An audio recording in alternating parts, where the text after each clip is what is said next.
มาพี่น้องเอ้ยมีแต่บักเถิกได้นี่นะเรียบร้อยแล้วเด้อนี่อาหารการกินโอ้แต่แซ่บขนาดนี้สบายดีพี่น้องเด้อที่ติดตามซองชีวิตของพวกเขาอยู่รัสเซียพี่น้องเอ้ยมื้อนี้ก็โอกาสดีๆสิพาพี่น้องไปงานวันเกิดของหมู่อีกบ้านหนึ่งพี่น้องเอ้ยที่มื้อนี้มีการเฮ็ดวันเกิดเป็นวันเกิดของหมู่ที่เฮียนน้ำกันพี่น้องเอ้ยและสิพาพี่น้องไปเบิ่งไปติดตามการใช้ชีวิตอยู่พี่น้องเอ้ยเป็นจังไดเนาะอยู่เมืองหนาวบ้านเพิ่นพี่น้องเอ้ยอยู่ประเทศรัสเซียตอนนี้เฮาก็อาบน้ำแล้วก็เตรียมเครื่องเตรียมของเสื้อก็ซื้อใหม่ๆได้นี่พี่น้องเอ้ยมื้อนั้นไปตลาดได้เสื้อใหม่รอบบ่นี่พี่น้องเอ้ยสิได้เมียน้ำเพิ่นบ่นี่นะได้เสื้อใหม่พี่น้องเอ้ยสินุ่งเสื้อใหม่ไปงานวันเกิดหมู่ ใส่เสื้ออันนั้นออมพี่น้องเพราะว่าเฮาเดินทางไปเฮาย่างไปพี่น้องเอ้ยบ่ไกลก็เฮือนหลังที่เฮาเคยพาพี่น้องไปยามหั่นแหละพี่น้องเอ้ยแล้วมื้อนี้มีวันเกิดของหมู่อยู่ฮั่นเดี๋ยวสิพาพี่น้องไปลิ้นไปหัวไปเบิ่งไปแยงคนลาวที่ใช้ชีวิตอยู่รัสเซียพี่น้องเอ้ยจากเมืองร้อนแล้วก็มาอยู่เมืองหนาวพี่น้องสิเป็นจังไดแล้วก็มื้อนี้เฮาสิเป็นผู้ถ่ายคลิปแล้วก็เบาให้พี่น้องฟังว่าการเป็นอยู่ที่สิเป็นจังไดเนาะพี่น้องเอ้ยมื้อนี้ก็สิเอ็ดอาหารการกินนํกันหลายคนพี่น้องเอ้ยแล้วก็สิไปเบิ่งเนาะการใช้ชีวิตของพวกเขาอยู่ที่สิเป็นจังไดเฮาก็ขอบใจพี่น้องทางเมืองไทยหลายๆที่คอยให้กำลังใจติดตามคลิปชีวิตของพวกเขาอยู่พี่น้องเอ้ยเอากระถ่ายหมู่คู่หลายๆคนพี่น้องเอ้ยเพื่อว่าให้พี่น้องได้ฮู้ได้เห็นได้ฮู้จักการมาใช้ชีวิตอยู่รัสเซียพี่น้องเอ้ยศึกษาหำเฮียนอยู่พี่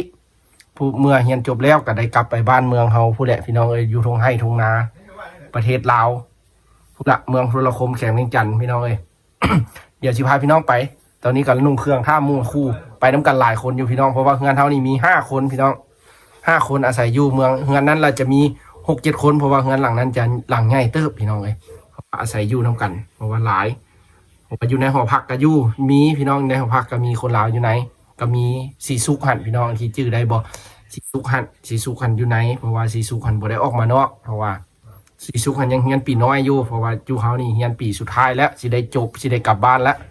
เพิ่นหันปล่อยให้ออกมาอยู่ในเมืองเพื่อว่ามาใช้ชีวิตอยู่กับเมืองคนบ้านเพิ่นนั่นแหละพี่น้องตามที่เฮาเดาเข้าใจคิดได้พี่น้องเลยเพราะว่าปีสุดท้ายเพิ่นก็อยากให้โอลมพัวพันกับคนรัสเซียเพราะว่าการมาศึกษาอยู่พี่ก็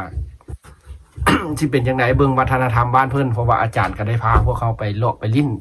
เบิ่งเมืองบ้านเพิ่นพี่น้องเอ้ยเฮาก็ไปนํเพิ่นแล้วมื้อนี้ก็ถือว่าเป็นวันเกิดพี่น้องเอ้ยแล้วสิพาไปก็นุ่งเครื่องท่าหมู่ก็สิแต่งกินข้าวน้อยนึงก่อนพี่น้องเอ้ยนั่นสิไปตูดหมู่อยู่พุ่นหลายก็ เขาสิว่าให้หัวเด้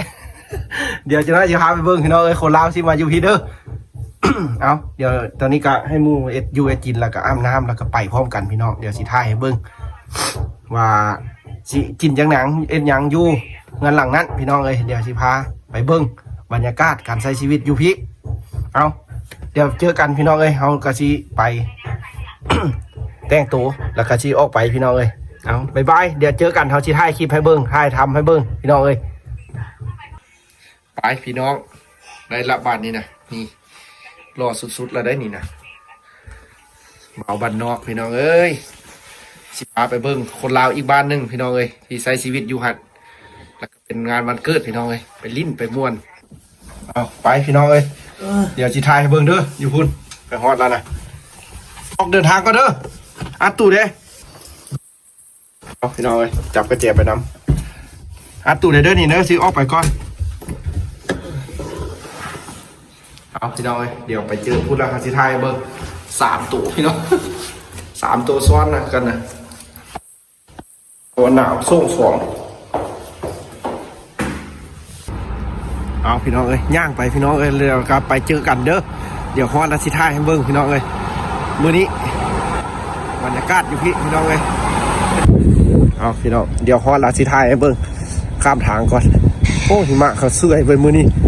อากาศก็ดีอยู่ได้นี่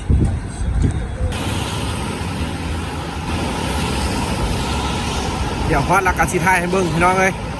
ย่างไปกระบึดนึงประมาณ20นาทีก็ฮอดแล้วเมืองหนาวพี่น้องเอ้ยบ้านเพิ่นความสุขกระซ้ำนี่แหละเด้อได้ไปลิ้นไปหัวหากันนี่ก็สุขใจแล้วไม่ได้มีอย่างหลายพี่น้องเอ้ยต่างประเทศนะผู้ใดว่าต่างประเทศสบาย ตามเขาเบิ้งเนี่ยแม่นเขานี่บ่ได้สัมผัสจากเถื่อพี่น้องเอ้ยความสบายอยู่ต่างประเทศนี่นะความเป็นอิสระไปใส่กรรมยากพี่น้องบ้านเพิ่นน่ะผู้ใดเคยอยู่ก็สิฮู้ดอกเขาก็บ่ลึกเนาะพี่น้องเอ้ยจากบ้านมาก็มาบ่อนเดียวนี้เอ้าความสุขกับมื้อนี้แหละพี่น้องเอ้ยเนาะหม้อสิฮอดแล้วพี่น้องเอ้ยโอ้โหลมตีคุบๆๆเลยหนาวได้พี่น้องเอ้ยเอาใกล้สิฮอดแล้วแหละพี่น้อง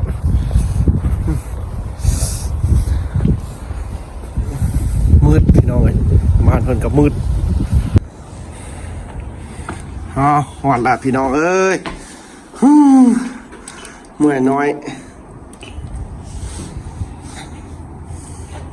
ได้โทรได้พี่น้องเอ้ยมาฮอดนี่จะเข้าบ่ได้เด้ประตูคันอยู่งานหลังนั้นบ่ไขให้จะเป็นอันนี้แหละโดยกุดซันซัมลากูอีเป็นยังไงอันนี้ไม้ปานชีวงชัยเบียดโทษ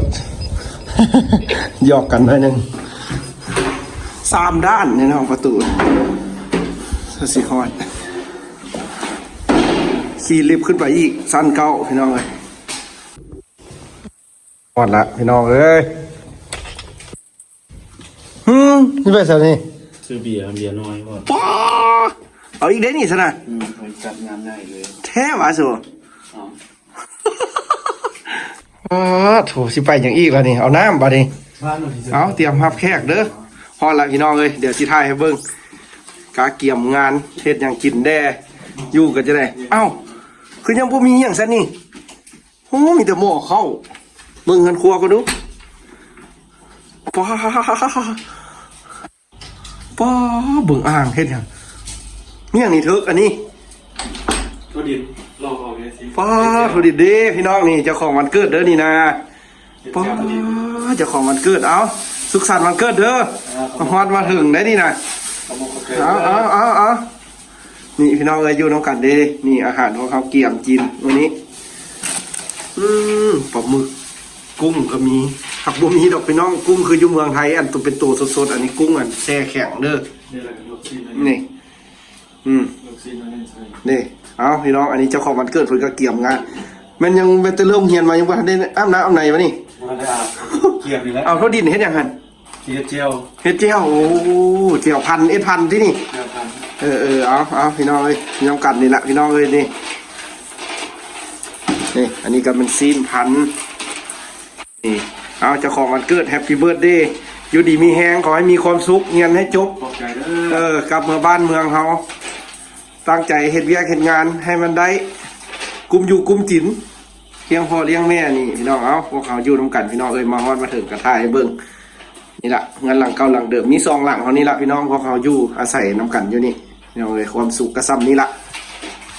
ฮอดมาถึงเดี๋ยวเจียวพันก่อนเจียวพันพี่น้องเพิ่นก็เกี่ยวอาหารการกินเด้อันนี้เขามาฮอดแล้วกระถ่ายเบิ่งพร้อมเลยพี่น้องเอ้ยแบบสดๆเลยนี่คุมเพิ่นครัวก่อนพี่น้องบาดนี้นะกินข้าวซุ้มกันสิล่ะพี่น้องแล้วก็มื้ออื่นก็ไปโรงเรียนต่อ เอาซักโทรศัพท์ไว้แล้วก็มาเกี่ยมเฮ็ดเวียกซอยกันพี่น้องเลยแล้วก็กินข้าวแซ่บๆนำกัน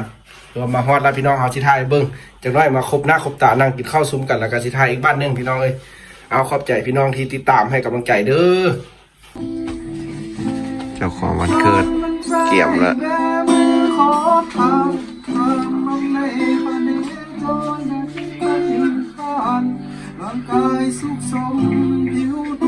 ถ้ากินข้าวเอามาพี่น้องเลยเจ้าของวันเกิดจะบ่ได้อยู่ในเซานี่นะโอ้สมคงกันรอขนาดอยู่ดีมีแหงร่ำรวยดีพี่น้องเลยอาหารมื้อนี้เลยจานผสมใบนึงครับเอาจานไม้มันพอกันกุ้งกินข้าวแซ่บๆร่วมกันพี่น้องเลย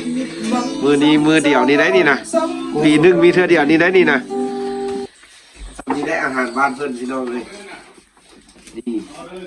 เก็บกันพูละ5 และ 10มาซื้อกันกินแล้วก็ซุ่มแซวกันนี่ได้ผักกาดก็มีพวกมีแต่หอมลาบพี่น้องอยู่รัสเซียพวกมีหอมลาบเด้อมีแต่หอมผักบัวนี่เด็กมีได้นี่เลยควงขดลงแค่แฉะตัวมาพี่น้องเข้าทำกันเด้อซ้ำนี้นี่9 โมงบ่ายแล้ว4 10 โมงเลยดิได้ดีเข้าแล้วค่อยได้กินข้าว กันมาครบ ก็ไม่จะเก่งใจน้ำมือเราได้พี่น้อง น้องเอ้ยมีแต่บักทึกนี่ตุยๆทั้งนั้นเลยนี่นะ ด้วยเนาะ โอ้คักๆเลยนี่มือนี้มีมือเดียวนี่เด้อนี่นะหนึ่งปีมีแค่เดียวนี่เด้อนี่นะน้องเอ้ยหามามีแต่บักทึกล้วนๆเอามาแซ่บๆน้องกันพี่น้องเอ้ย ชูจะทำให้รู้ไหม เมืองหนาว ถือว่าชู คนลาวอยู่รัสเซีย